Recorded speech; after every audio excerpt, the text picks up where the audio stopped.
Looking for a motorised camera slider that doesn't cost the earth? This GVM GT60D might be a good choice for you. Retailing at $199 on Amazon, we picked this up on Black Friday for $150. There was also a £20 or $1 cashback offer after leaving a review. Coming in a range of lengths and materials, today we're looking at the 60cm aluminium variant. This package contains everything you need to get started. It's nice to see a carry bag included at this price. Inside we have all the gear: a shutter release cable, a main controller cable, an MPF style battery, and a remote control. It also features an MPF battery charger.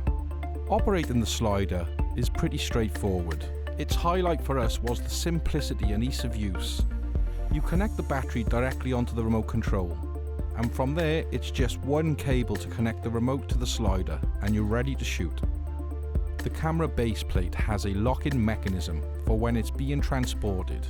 As well as the main 3/8 thread, the base plate has numerous 1/4" taps and 3/8 taps and a spirit level.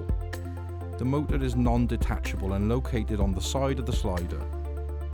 As well as mounting options on the side, the slider has 4 adjustable feet. For such a low-cost slider, the build quality is pretty high.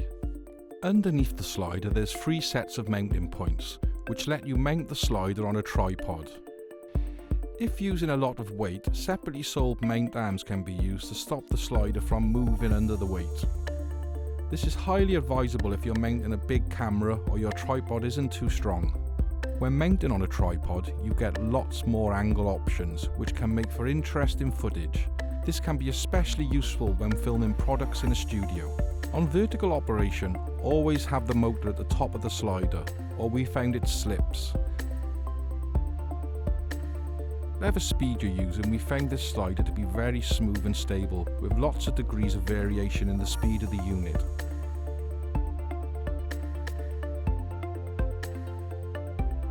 As long as the slider is properly supported, we find it cope well with any camera and lens we threw at it.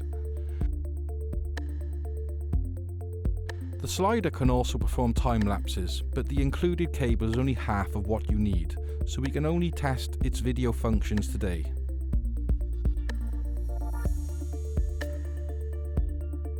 The remote's GUI takes only a few minutes to work out. For auto slide, which can be loop or stop, you set the start and end points in the remote settings.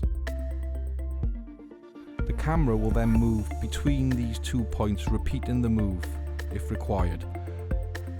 Unfortunately, it does not save these points after a power cycle. The other way to use the slider is in manual video mode. You press left or right on the remote to manually slide, with the up and down buttons controlling the speed. It's a very simple to use interface, which we like a lot. The speed of the slider ranges from 1 to 100, with many variations of steps in between. 100 seems a bit fast for us, but anything under 65 was very usable, and for macro shots we found below 10 works best. Be careful when turning the unit off, it drops the camera wherever it is.